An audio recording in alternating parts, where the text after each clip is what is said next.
Hello दोस्तों, नमस्कार। स्वागत है आपका हमारे यूट्यूब चैनल माय ऐप गुरु पर।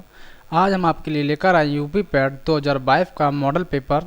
इस मॉडल पेपर में आपको हिस्ट्री, ज्योग्राफी, इकोनॉमी, पॉलिटी के साथ साथ करंट अफेयर्स के भी क्वेश्चन हैं। ये वीडियो बहुत ही शानदार होने वाली है, अतः आप इसे अंत तक ज़रूर देखें। और जो भी दोस्त हमारे इस चैनल पर नए जुड़े हुए हैं वो इस चैनल को सब्सक्राइब, लाइक कर लें। तो चलते हैं अपने पहले क्वेश्चन पर। पहला क्वेश्चन मिलान का दिया हुआ गया है, इसको मिलान करना है। तो आप लोग कमेंट में ज़रूर बताएं इसका आंसर क्या होगा। मिलान है 1527 को। 1527 में खानवा का युद्ध हुआ था। खानवा का युद्ध बाबर और राणा के मध्य हुआ। बाबर और राणा के मध्य हुआ। 1556 में अकबर का राज्याभिषेक हुआ।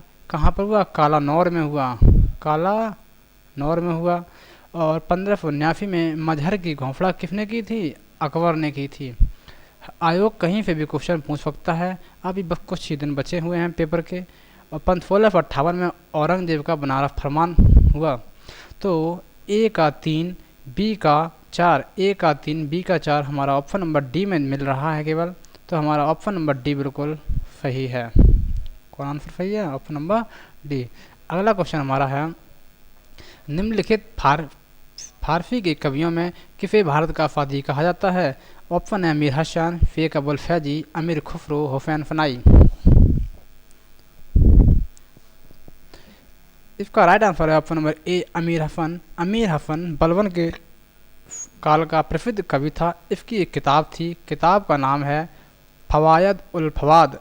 फवायद उल फवाद। उल फवाद। इसका राइट आंसर ऑप्शन नंबर ए है। अगला क्वेश्चन है, निम्नलिखित में कौन त्रिकोणात्मक संघर्ष का हिस्सा नहीं था? क्या पूछ रहा है आपने? हिस्सा नहीं था। ये क्वेश्चन बहुत ही इंपॉर्टेंट है, क्योंकि ये त्रिकोणात्मक संघर्ष है, ये कन्नौज के लिए, कन्नौज पर अधिकार के लिए था। पर अधिकार के लिए था। इस संघर्ष की शुरुआत प्रतिहारों ने की थी और इसका जो अंत था प्रतिहारों के विजय के बाद ही समाप्त हुआ। तो इसमें चोल साम्राज्य का हिस्सा नहीं था। इसमें प्रतिहार, राष्ट्रकूट और पाल वंश के शासकों ने बढ़ चढ़कर हिस्सा लिया था। अगला क्वेश्चन है, सिमुक निम्न वंशों में किसका संस्थापक है? सिमुक। ऑप्शन है चैर, पांड्य, चोल और सातवाहन।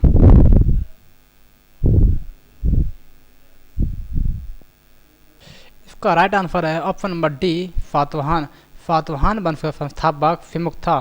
कभी कभी पूछ लेता है कि सातवाहन वंश की जो राजधानी है वो क्या है? राजधानी क्या है? इसे कमेंट में जरूर बताएं। अगला क्वेश्चन है, 16 महाजनपद का उल्लेख किसमें मिलता है? ऑप्शन है महाभारत में, रामायण में, अग्निहोत्र निकाय में, ललित विस्तार में। इसका राइट आंसर है ऑप्शन नंबर सी, अग्निहोत्र निकाय। अग्निहोत्र निकाय जो है ये बौद्ध धर्म का ग्रंथ है। बौद्ध धर्म का ग्रंथ है। कभी कोई ये भी पूछ लेता है कि 16 महाजनपदों का उल्लेख जैन धर्म के किस ग्रंथ में है? जैन धर्म के किस ग्रंथ में? उसका नाम आप जरूर बताएं, कमेंट में जरूर बताएं। अगला क्वेश्चन है, भारत में अप्रत्यक्ष निर्वाचन की प्रथा किस वर्ष आरंभ की गई? भारत में अप्रत्यक्ष निर्वाचन की प्रथा किस वर्ष आरंभ की गई? ऑप्शन है 1861, 1909, 1692, 1919। इसका राइट आंसर है ऑप्शन नंबर बी, 1892। और जो जैन धर्म का ग्रंथ है भगवती सूत्र, भगवती सूत्र, इसमें भी 16 महाजनपदों का उल्लेख किया गया है। अगला क्वेश्चन है, आज़ाद हिंद फौज का प्रथम सेनापति कौन था? मोहन सिंह, सुभाष चंद्र बोस, प्रीतम सिंह, शाहनवाज खां। इसका राइट आंसर है option number A, Mohan Singh. Mohan Singh Azad Hind Fauj के प्रथम सेनापति थे। अगला क्वेश्चन है, दिसंबर 1929 में के लाहौर में कांग्रेस अधिवेशन ने किस पर जोर दिया? 1929 लाहौर कांग्रेस के अधिवेशन की अध्यक्षता पीटी नेहरू ने की। पीटी नेहरू ने की। इसने ऑप्शन नंबर बी पूर्ण स्वराज पर जोर दिया था। अगला क्वेश्चन है, वर्ष 1928 में हिंदुस्तान सोशलिस्ट रिपब्लिकन एसोसिएशन की स्थापना कहाँ हुई? HFRA की स्थापना कहाँ पर हुई? और आप लोग HRA की भी स्थापना कहाँ पर हुई ये भी बताएं और किसने की? ऑप्शन है कानपुर, दिल्ली, लाहौर, इलाहाबाद। HFRA की स्थापना नई दिल्ली में फिरोजशाह कोटला स्टेडियम में चंद्रशेखर आज़ाद ने की। चंद्रशेखर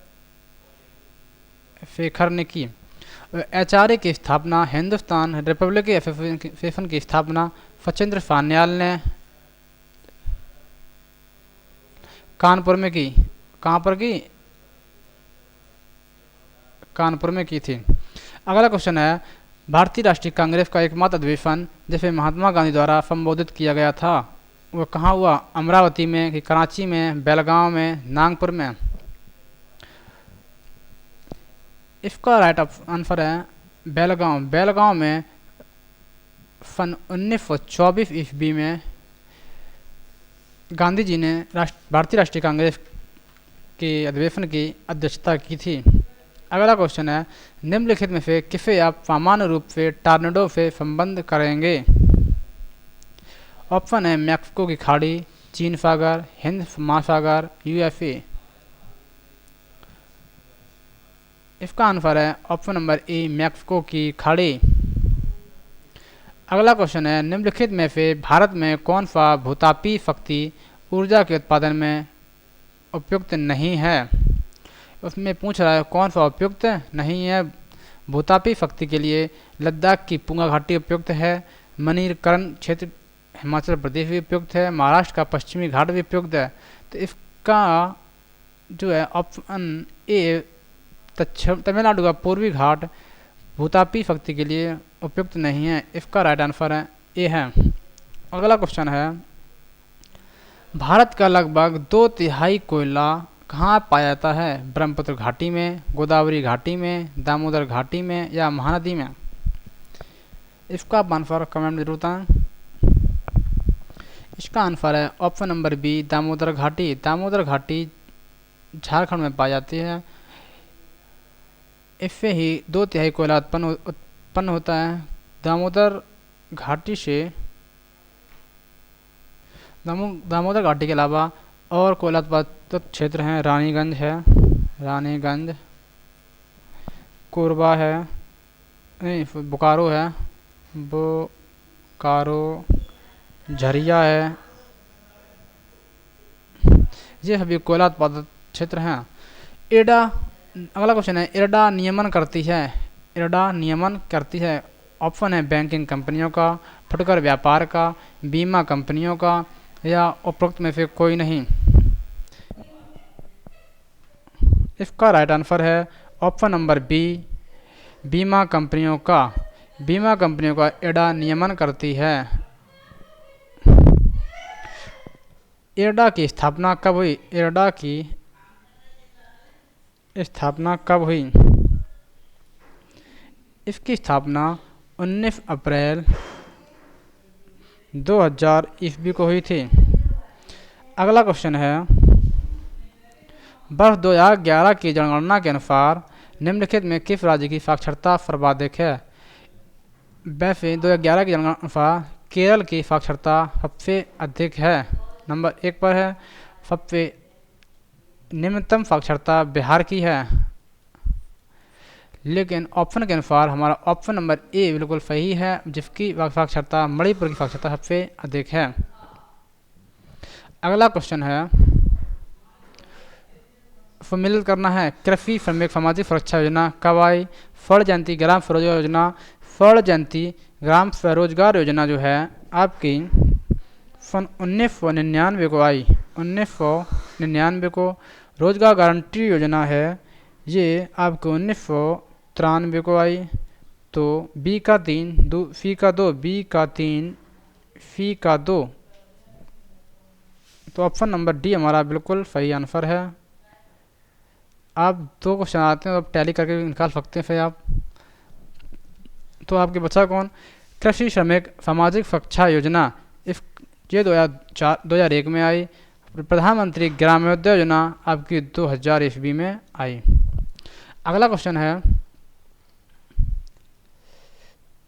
निम्न इनमें से कौन सा कथन गलत है? तेल शोधन का फाला मथुरा में, उर्वरक संयंत्र लखनऊ में, कालीन उद्योग भदोही में, एल्यूमिनियम उत्पाद सोनभद्र में। इसका राइट आंसर है उर्वरक संयंत्र। उर्वरक संयंत्र फूलपुर लखनऊ में ना होकर के इलाहाबाद में है, इलाहाबाद के फूलपुर में है। तेल शोधन फाला मथुरा में सही है, कालीन उद्योग भदोही में है, एल्यूमिनियम उत्पाद सोनभद्र में है, लेकिन उर्वरक संयंत्र हमारे इलाहाबाद फूलपुर में है। इसका राइट आंसर बी है। अगला क्वेश्चन है, गरीबी उन्मूलन का नारा किस पंचवर्षीय योजना ने दिया? ऑप्शन है द्वितीय पंचवर्षीय योजना, पंचम पंचवर्षीय योजना, चतुर्थ पंचवर्षीय योजना, छठी पंचवर्षीय योजना। गरीबी उन्मूलन का नारा सन 1975 में इंदिरा गांधी ने दिया। यह पांचवी पंचवर्षीय योजना है, जो ऑप्शन नंबर सी बिल्कुल सही है। पांचवी पंचवर्षीय योजना के दौरान गरीबी उन्मूलन का नारा दिया गया था। निम्नलिखित में से कौन सा बैंक कृषि एवं ग्रामीण विकास को प्रोत्साहित करती है? निम्नलिखित में कौन बैंक कृषि एवं ग्रामीण विकास को प्रोत्साहित करती है? HDFC बैंक, एक्जिम बैंक, बंधन बैंक या नाबार्ड? नाबार्ड की स्थापना 12 जुलाई 1982 को हुई थी। नाबार्ड ने ही बैंक कृषि और ग्रामीण विकास को प्रोत्साहित करती है। इसका आंसर सी ऑप्शन सही है। ये क्वेश्चन हमारे द्वारा आ गए हैं, रिपीट हो गए हैं। अगला क्वेश्चन है, निम्नलिखित में से संविधान का कौन सा भाग नगर पालिकाओं से संबंधित है? ऑप्शन है भाग 6, भाग 8, भाग 7 और भाग 9A। जो भाग 6 है ये संघ की कार्यपालिका से है, संघ की कार्यपालिका से है। भाग 8 जो है ये संघ राज्य क्षेत्र से है, संघ राज्य क्षेत्र से संबंधित है। और भाग जो 7 है इसमें अनुसूचियाँ दी गई हैं, अनुसूचियाँ दी हैं।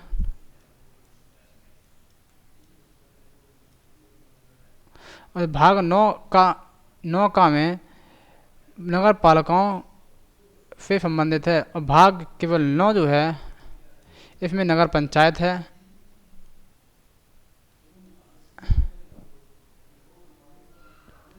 इसमें ग्राम पंचायत।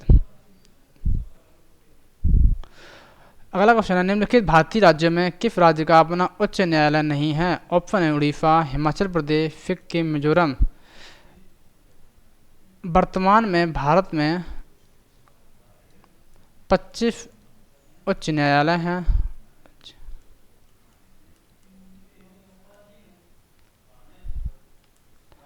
25वां उच्च न्यायालय तेलंगाना का अमरावती, तेलंगाना राज्य का है।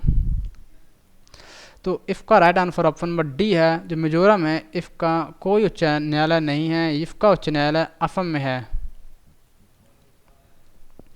अगला क्वेश्चन है, भारतीय संसद में शामिल है? ऑप्शन है केवल लोकसभा, केवल राज्यसभा, केवल लोकसभा एवं राज्यसभा, कि लोकसभा, राज्यसभा और राष्ट्रपति। इसका राइट आंसर है ऑप्शन नंबर डी। भारतीय संसद में लोकसभा, राज्यसभा और राष्ट्रपति होते हैं। राष्ट्रपति हमारे आर्टिकल 52 में दिया है। राज्यसभा हमारे आर्टिकल 80 में है और लोकसभा आर्टिकल 81 में है और संसद हमारी आर्टिकल 79 में है। अगला क्वेश्चन है, निम्नलिखित में से किसकी संस्तुति पर भारतीय संविधान में मूल कर्तव्य शामिल किया गया? ऑप्शन है बलवंत राय मेहता समिति, अयंगर समिति, फॉलोफिंग समिति, ठक्कर समिति। इसका राइट आंसर है ऑप्शन नंबर सी, फॉलोफिंग समिति। हमारे मूल संविधान में मूल कर्तव्यों की संख्या संविधान में मूल कर्तव्यों की संख्या 0 थी। फिर 42वें संविधान संशोधन के तहत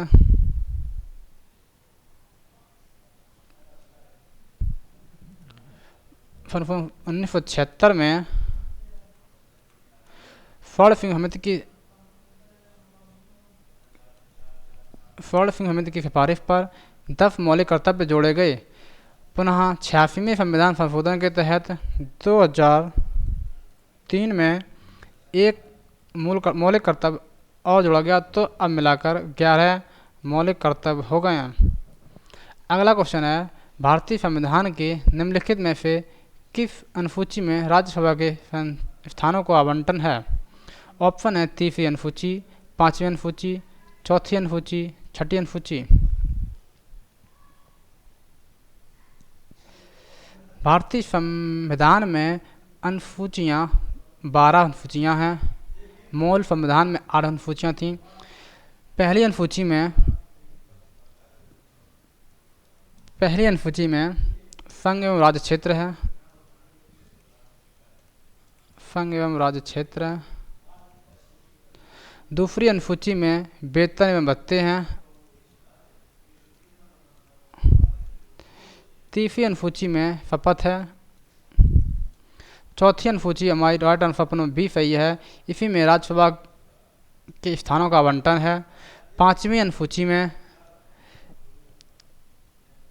SC ST के प्रशासन एवं नियंत्रण है। SC और ST के प्रशासन नियंत्रण है। 6ठी अनुसूची में असम, मिजोरम, त्रिपुरा और मेघालय की SC ST जनजातियों का प्रशासन नियंत्रण है। अगला क्वेश्चन है, रक्त कैंसर को नियंत्रित करने के लिए उपयोग किया जाने वाला रेडियोधर्मी संस्थानिक है। ऑप्शन है फास्फोरस 32, आयोडीन 131, कोबाल्ट 60, सोडियम 24। इसका राइट आंसर है ऑप्शन नंबर बी। इसका राइट आंसर ऑप्शन नंबर ए है, जो फास्फोरस 32 है ये रक्त कैंसर के लिए है। आयोडीन 31 है ये घेंगा रोग के लिए है, घेंगा रोग के उपचार के लिए है। कोबाल्ट 60 ये है कैंसर के उपचार के लिए है, कैंसर उपचार के लिए है।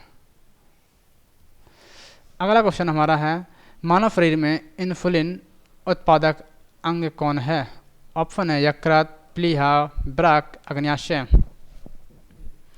इसका राइट आंसर है ऑप्शन नंबर डी, अग्न्याशय। अग्न्याशय के बीटा सेल से इंसुलिन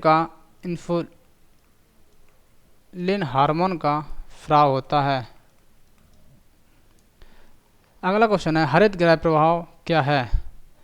वैश्विक ताप में वृद्धि होने पर हरित प्रभाव होता है, कि वैश्विक ताप में कमी के कारण होता है, कि सागर जल के ताप में वृद्धि के कारण, कि नदियों एवं झीलों के ताप में वृद्धि के कारण। इसका ऑप्शन नंबर ए सही है, वैश्विक ताप में वृद्धि। जब वैश्विक ताप में वृद्धि होगी तो हरित गृह प्रभाव में प्रभाव पड़ेगा। इसका राइट आंसर ए है। अगला क्वेश्चन है, सिरका का रासायनिक नाम क्या है? ऑप्शन है एस्टिक अम्ल, फार्मिक अम्ल, ब्यूट्रिक अम्ल, टार्ट्रिक अम्ल। अम्लों से आपके पेपर में कोई क्वेश्चन पक्का आएगा, इसे आप जरूर पढ़ें। सिरका में एस्टिक अम्ल होता है, फार्मिक अम्ल चींटी के डंक में, टार्ट्रिक अम्ल इमली में, मैलिक अम्ल सेब में,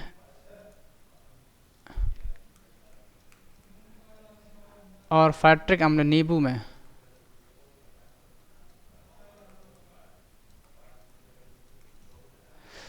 अगला क्वेश्चन है, निम्नलिखित में से किस में उच्चतम ऊर्जा होती है? ऑप्शन है नीला प्रकाश, लाल प्रकाश, हरा प्रकाश, पीला प्रकाश। अब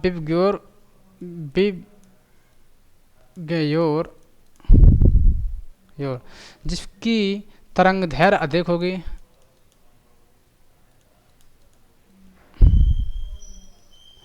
तरंग दैर्घ्य अधिक, आवृत्ति कम होती है और ऊर्जा भी कम होती है। जिसकी तरंग दैर्घ्य अधिक होगी जिसकी तरंग दैर्घ्य कम होगी उसकी आवृत्ति अधिक और ऊर्जा अधिक। तो उसने ऊर्जा पूछी है, तो विबग्योर इस रेड की तरंग दैर्घ्य अधिक होती है, बैगनी की तरंग दैर्घ्य कम होती है, तो बैगनी की ऊर्जा अधिक होगी और लाल की ऊर्जा कम होगी। तो नीला जो है, नीला प्रकाश, इसकी तरंग दैर्घ्य कम होती है तो ऊर्जा अधिक होगी। ऑप्शन नंबर ए हमारा बिल्कुल सही आंसर है। ये मैथ के सवाल आ गए हैं। मैथ सवाल है, मैथ का सवाल क्वेश्चन पूरा नहीं लिखा है, इसे हम आप पूरा बोल दे रहे हैं। सवाल है 2 अंकों की संख्या है,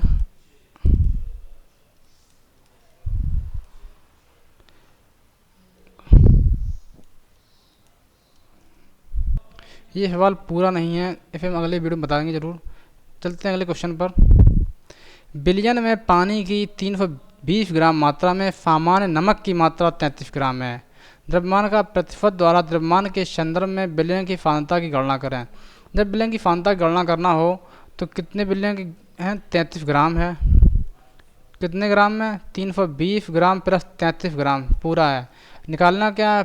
परसेंटेज के लिए इसका गुणा करते हैं, तो जब जोड़ते हैं तो 33 बटे 0 ऊपर कर देते हैं, कितना होगा? 3 3 2 5 और 353। जब इसको काटेंगे तो 9.348 लगभग 9.35% निकलेगा। जो हमारा ऑप्शन नंबर बी है बिल्कुल सही है। इसमें उसने नमक की बिलियन में सांद्रता पूछी है। अगला क्वेश्चन है, निम्नलिखित में कौन सा व्यंजक है जो 3 की पावर 38 और 3 की पावर 39 का वर्गमूल निरूपित करता है? हल करते हैं। वर्गमूल निकालना है 3 की पावर 38 प्लस 3 की पावर 39। वर्गमूल लिखे रहेंगे, 3 की पावर 38 को हम कॉमन कर लेंगे तो 1 प्लस 3 ऑप्शन 3 बचेगा बराबर 3 की पावर 38 गुणे 4। 3 की पावर 38 को हम 3 की पावर 19 कर सकते हैं, 19 गुणे 3 की पावर 19। 4 को हम 2 गुणे 2 लिख सकते हैं। जब इसका वर्गमूल लेंगे तो 2 गुणे 3 की पावर 19 हमारा बचेगा। तो हमारा ऑप्शन नंबर जो है वो सी आंसर सही है। अगला क्वेश्चन है, एक व्यक्ति का खर्च फरवरी तथा मार्च प्रत्येक महीने में 10,000 रुपये बढ़ गया है। यदि जनवरी में उसका खर्च 10,000 रुपये था तो उसका जनवरी से मार्च तक का औसत खर्च कितना होगा? मान लिया जनवरी में उसका खर्च 10,000 रुपये है, तो फरवरी में कितना होगा? 10,000 बढ़ जाएगा, तो 10 20,000 हो जाएगा। जब फरवरी में 20,000 हो गया तो मार्च में 10,000 बढ़ेगा, तो मार्च में 20 मार्च में 30,000 बढ़ गया। अब उसने एवरेज पूछा है। एवरेज होता क्या? योग बटे संख्या। जब योग करेंगे 10,000 प्लस 20,000 प्लस 30,000 बटे संख्या कितनी है? 3 है। 3 तो 5 एक 6 60,000 बटे 3 बराबर 3.5 काटेंगे तो 20,000 आएगा आंसर। जो हमारा ऑप्शन नंबर ए है बिल्कुल सही है। उसने बोला था जनवरी में 10,000 है, फरवरी में 10,000 बढ़ जाएगा तो 10 20,000 हो जाएगा, फिर मार्च में 10,000 बढ़ेगा तो 20 30,000 हो गया। इनका ऑप्शन निकाला तो आंसर आया 20,000। अगला क्वेश्चन है, यदि x बराबर √6 plus √6 plus √6 plus dot infinitive, अगर इन्फिनेटिव नहीं देता था तो इसके ऐसे 2 गुणनखंड करते जिनका अंतर 1 हो, 2 दिया 6। अगर प्लस दिया है तो 3 लिखेंगे आंसर, अगर माइनस दे तो 2 लिखेंगे। तो इन्फिनेटिव दिया है तो इसके 2 भी आंसर आएगा, एक माइनस -2 भी -3 भी आंसर आएगा। तो इसका right answer option number D है जो बिल्कुल सही है। ये ट्रिक है। ऐसे अगर क्वेश्चन अगर आए तो इनके ऐसे गुणनखंड करो जिनका अंतर केवल 1 हो। गुणनखंड ऐसे करो जिनका अंतर 1 हो। अगर यहाँ बीच में प्लस लगाओ तो बड़ी संख्या उठाते हैं, अगर यहाँ माइनस लगाओ तो छोटी संख्या उठाते हैं। तो हमारा ऑप्शन नंबर डी है, ये दोनों आंसर हो सकते हैं। अगला क्वेश्चन है, हिंदी के यहाँ प्रकृति का सुकुमार कवि किसे कहा गया है? ऑप्शन है सुमित्रा नंदन पंत, महादेवी वर्मा, जयशंकर प्रसाद, सूर्यकांत त्रिपाठी, निराला। इसका राइट आंसर है option number A, Suryakant Tripathi Nirala जो हैं इन्हें प्रकृति का सुकुमार कवि कहा गया है। अगला क्वेश्चन है, 9 2 11 होना इस मुहावरे का अर्थ दिए हुए कौन सा विकल्प दर्शाता है? ऑप्शन है गायब कर देना, बहुत से मित्र इकट्ठे होना, भाग जाना, 9 और 2 गिनना। इसका आंसर है ऑप्शन नंबर सी, 9 2 11 होना यानी कि भाग जाना। 9 2 है 11 हो गया। अगला क्वेश्चन है, 2 या 2 से अधिक अत्यंत समीपस्थ वर्णों के मेल से जो परिवर्तन होता वह है संधि विच्छेद, व्यंजन, स्वर या संधि। संधि विच्छेद होता है दो शब्दों के अलगाव को संधि विच्छेद कहते हैं। अलगाव को, संधि को कहते हैं मिलान या जोड़। अलगाव और मिलान। संधि से शब्द परिवर्तन होता है। व्यंजन को अपना तोड़, व्यंजन स्वर से मिलकर बनते हैं। स्वर एक स्वतंत्र शब्द है, स्वतंत्र अक्षर है। तो इसका right answer option number D है। जो संधि है, जब दो शब्दों को मिलाकर बनाते हैं तो संधि होती है। संधि के मिलने से उसका अर्थ परिवर्तन हो जाता है। तो हमारा संधि सही आंसर है। अगला क्वेश्चन है, दिए गए विकल्पों में शुद्ध वाक्य पहचानें। ऑप्शन है मजदूरों को अनेक काम हैं, मजदूरों को अनेकों काम हैं, मजदूरों को अनेकों काम हैं, मजदूरों को अनेकों काम हैं।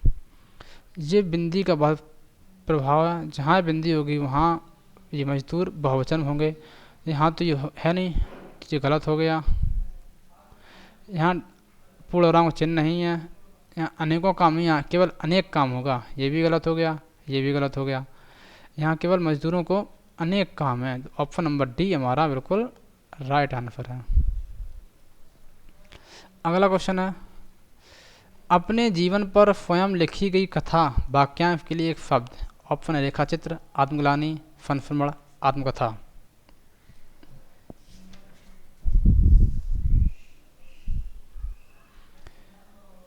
इसका राइट आंसर है आत्मकथा। आत्मकथा जो है, जो अपने बारे में, अपने जीवन के बारे में स्वयं लिखी जाती है, स्वयं आत्मकथा कहते हैं। चलते हैं अगले क्वेश्चन पर। यदि किसी विशेष कोड भाषा में सेविन को 7 6 5 4 3 2 1 लिखा है और 10 को 10 9 8 7 6 5 4 3 2 1 लिखा है, तो उसी प्रकार 13 को कोड भाषा में क्या लिखेंगे? 13 बराबर होता है 13। जैसे 7 को लिखा है 1 से लेकर के 7 तक गिनती लिखी है, उसने काउंटिंग किया। 10 को उसने 1 से लेकर 10 तक काउंटिंग किया। तो उसी प्रकार 13 को 1 से लेकर 13 तक गिनती करेंगे। कौन सा ऑप्शन होगा? 1 2 3 4 5 6 7 8 9 10 11 12 13। तो हमारा ऑप्शन नंबर ए जो है वो बिल्कुल सही आंसर लग रहा है। अगला क्वेश्चन देख लेते हैं। फिर भी ऑप्शन ए है। इसमें देखो, इसमें 5 चालू वो गलत है, इसमें 3 चालू। ये भी देख लेते हैं। 1 2 3 4 5 6 7 8 9 10। यहाँ पे 11 होना था, यहाँ 13 कर दिया उसने, तो ये हमारा गलत हो गया। ये तो गलत था ही। तो हमारा ऑप्शन नंबर ए है बिल्कुल सही है। केवल 13 तक गिनती लिखना था, काउंटिंग करना था। अगला क्वेश्चन हमारा है, उसने दिया है 4 से यहाँ चालू दी, एक संख्या दी है 4 से लेकर के बी तक। उसने बोला है बाएं से 8वें पद के दाईं ओर का 5वां पद कौन है? जब यहाँ से बाएं से 8वां पद जोड़ेंगे तो यहाँ ये बायां है, ये दायां है। यहाँ पे 8वां पद देखते हैं। 1 2 3 4 5 6 7 8। 8वां पद हमारा कौन हुआ? ओ, ये हमारा 8वां पद है। अब उसने बोला 8वें पद के दाईं ओर, अब इधर ही जाना ना, दाईं ओर तो इधर ही है। 5वां पद कौन है? 5वां पद पूछा है, तो 1 2 3 4 5, हमारा बाईं ओर दाईं ओर ये 5वां पद, 5वां पद कौन है? एम है। तो हमारा ऑप्शन नंबर डी जो है बिल्कुल सही है, 5वां पद है। पहले उसने बोला बाईं ओर चल रहे हैं, चल किधर रहे हैं? दाईं ओर। फिर उसने बोला दायां पद, दाईं ओर चलने पर 5वां पद कौन है? एम। तो हमारा ऑप्शन नंबर डी सही है। अगला क्वेश्चन है, उस शब्द को चयन कीजिए जो तीसरे शब्द से उसी प्रकार संबंधित है जिस प्रकार दूसरा शब्द पहले शब्द से संबंधित है। कुर्सी, furniture, shirt, question mark. Option है इनफैक्ट, ड्रेपरी, गारमेंट, क्रॉकरी। तो कुर्सी क्या है? एक फर्नीचर है। कुर्सी क्या है? एक फर्नीचर है। शर्ट क्या है? एक गारमेंट है। क्या है? गारमेंट। तो हमारा ऑप्शन नंबर बी बिल्कुल सही है, क्रॉकरी नहीं है, ना ही ड्रेपरी है, ना इनफैक्ट है। क्या है? गारमेंट है। अब क्वेश्चन बहुत ही इंपॉर्टेंट क्वेश्चन है, यहाँ पे आईएमपी डाल लो, ये क्वेश्चन मिलने वाले हैं आपको पेपर में। क्वेश्चन है, केंद्रीय पक्षी अनुसंधान संस्थान उत्तर प्रदेश के किस शहर में स्थित है? ऑप्शन है आगरा, बरेली, लखनऊ, कानपुर। तो इसका आंसर ऑप्शन नंबर बी है, बरेली है। बरेली में केंद्रीय पक्षी अनुसंधान संस्थान उत्तर प्रदेश में बरेली में स्थापित है। अगला क्वेश्चन है, राष्ट्रीय मतदाता दिवस मनाया जाता है। ऑप्शन है 15 जनवरी, 15 फरवरी, 25 जनवरी, 25 फरवरी। आप लोग इसका उत्तर कमेंट जरूर बताएं। राष्ट्रीय मतदाता दिवस जो है वो 25 जनवरी, ऑप्शन नंबर बी है, लिखा है 25 जनवरी को मनाते हैं। और 15 जो जनवरी को है इस दिन क्या मनाते हैं? थल सेना दिवस।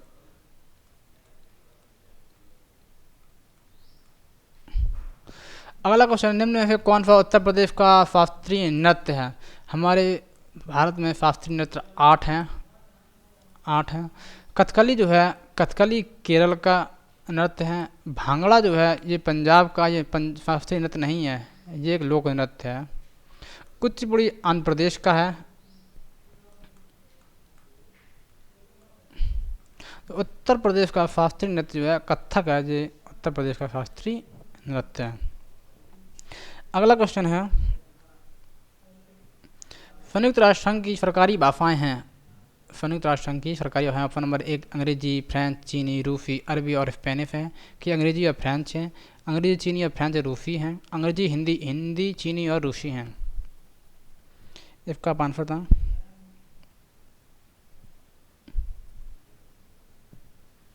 इसका राइट आंसर है ऑप्शन नंबर ए है, संयुक्त राष्ट्र संघ की सरकारी भाषाएं 6 हैं। अंग्रेजी है, फ्रेंच है, चीनी है, रूसी, अरबी और स्पेनिश है। ऑप्शन नंबर ए हमारा बिल्कुल सही आंसर है। अगर वह पूछते संयुक्त राष्ट्र संघ की कार्यकारी भाषा कौन कौन है, तो ये कार्यकारी भाषाएं 2 हैं, अंग्रेजी और फ्रेंच। अंग्रेजी फ्रेंच ये हमारी कार्यकारी भाषाएं हैं, और सरकारी भाषाएं अंग्रेजी, फ्रेंच, चीनी, रूसी, अरबी और स्पेनिश 6 भाषाएं हैं। अगला क्वेश्चन है, सूर्य की किरणों को पृथ्वी पहुंचने के लिए लगभग कितना हमें लगता है? ऑप्शन है लगभग 90 सेकेंड, लगभग 340 सेकेंड, लगभग 500 सेकेंड, लगभग 180 सेकेंड। सूर्य की किरणों को पृथ्वी पहुंचने के लिए लगभग 8 मिनट 22 सेकेंड लगते हैं। 8 मिनट 22 सेकेंड, कभी कहीं 20 मिनट 20 सेकेंड भी लिखा होता है। तो इसको 8 मिनट में, 1 मिनट में 60 सेकेंड होते हैं, तो 8 से 48 480, और ये 20 जोड़ दो तो 500, लगभग 500 सेकेंड 52 सेकेंड समय लगता है पृथ्वी तक सूर्य की किरणों को पहुंचने में।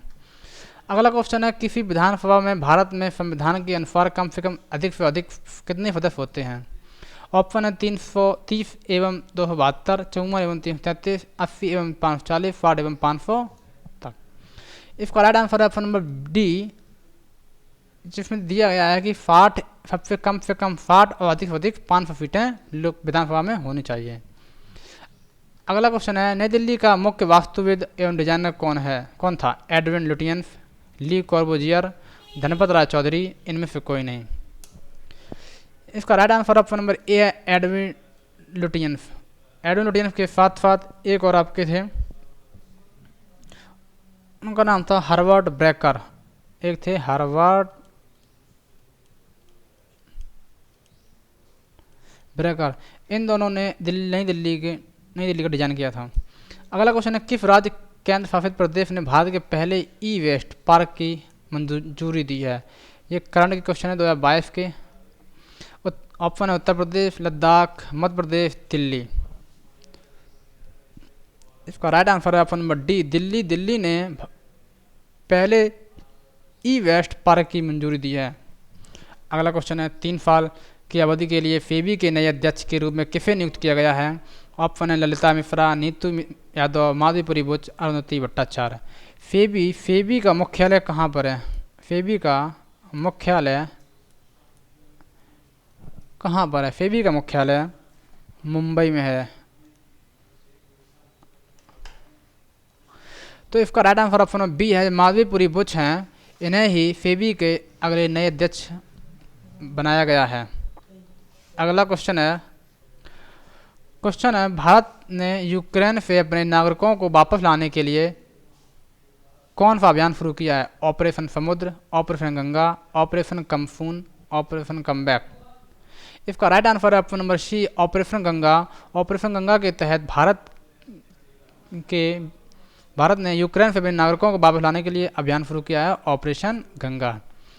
अगला क्वेश्चन, निम्नलिखित में से कौन सा हवाई अड्डा पूरी तरह से सौर ऊर्जा से संचालित होना दुनिया का पहला हवाई अड्डा बन गया है? ऑप्शन है चेन्नई अंतर्राष्ट्रीय हवाई अड्डा, कोचीन अंतर्राष्ट्रीय हवाई अड्डा, दिल्ली अंतर्राष्ट्रीय हवाई अड्डा या सरदार वल्लभ भाई पटेल अंतर्राष्ट्रीय हवाई अड्डा। इसका राइट आंसर है ऑप्शन नंबर बी, कोचीन अंतर्राष्ट्रीय हवाई अड्डा है। ये दुनिया का पहला सौर ऊर्जा संचालित हवाई अड्डा बन गया है। इसीलिए इसको champion of the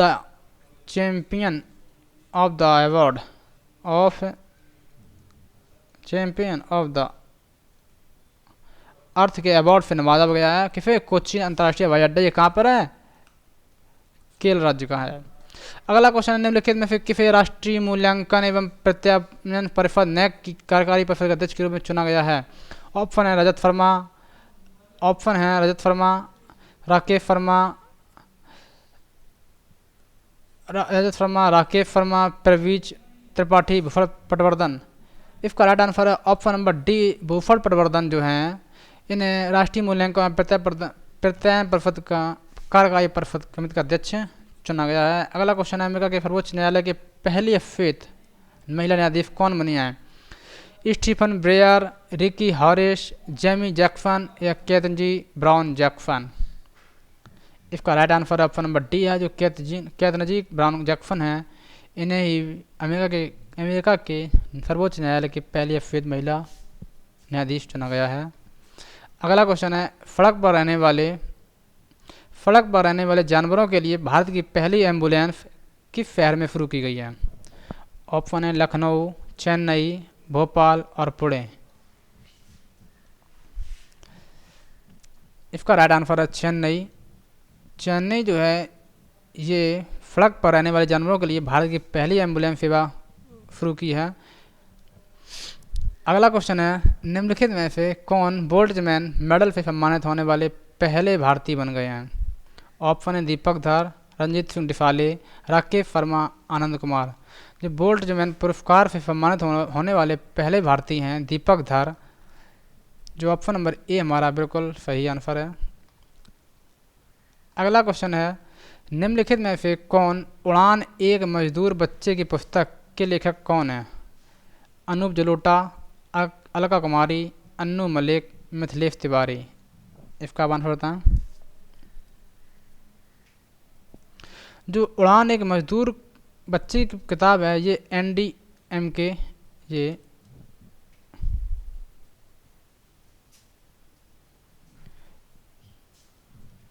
A.D. Manek की जीवन पर लिखी गई किताब है। इस किताब के रचयिता हैं मिथिलेश तिवारी। इसका right answer option number D जो है मिथिलेश तिवारी हैं। इन्होंने उड़ान एक मजदूर बच्चे की पुस्तक लिखी है। अगला क्वेश्चन है 31 में दक्षिण पूर्व एशियाई खेल किस देश में आयोजित हुए थे। 31 में अब आपसे पूछ रहे हैं कि 32वां दक्षिण एशियाई खेल कहाँ पर आयोजित होगा। ये होगा कंबोडिया में। कंबोडिया में। जो 31वां खेल एशियाई हुआ था ये वियतनाम में हुआ था। ऑप्शन नंबर बी हमारा सही आंसर है, वियतनाम। अगला क्वेश्चन है निम्नलिखित में से किस मंत्रालय ने स्त्री मनोरक्षा परियोजना शुरू की। ऑप्शन है महिला बाल विकास मंत्रालय, मानव संसाधन मंत्रालय, गृह मंत्रालय, ग्रामीण विकास मंत्रालय। इसका राइट आंसर है ऑप्शन नंबर ए, महिला एवं बाल विकास मंत्रालय। इस मंत्रालय की मंत्री हैं स्मृति ईरानी। स्मृति ईरानी, इन्होंने ही स्त्री मनोरक्षा परियोजना शुरू की थी। अगला क्वेश्चन, ये क्वेश्चन रिपीट हो गया। अगला क्वेश्चन है द्वारा वायु शक्ति अभ्यास 2022 का आयोजन निम्नलिखित में किस स्थान पर किया गया। ऑप्शन है जैसलमेर, नैनीताल, पिथौरागढ़, हमीरपुर। इसका राइट आंसर है जैसलमेर। जैसलमेर राजस्थान में है। यह सबसे बड़ा युद्धाभ्यास वायु शक्ति 2022 7 मार्च को जैसलमेर के पोखरण स्थित धन्य फील्ड फायरिंग में आयोजित किया गया। इस अभ्यास में नरेंद्र मोदी भी शामिल थे। इस अभ्यास में मोदी भी शामिल थे।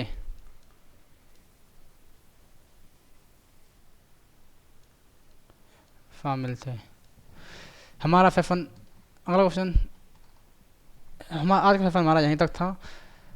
आप सभी का इतना प्यार देकर बहुत धन्यवाद। आप सभी ये वीडियो हमारी अंत तक पूरी देखें।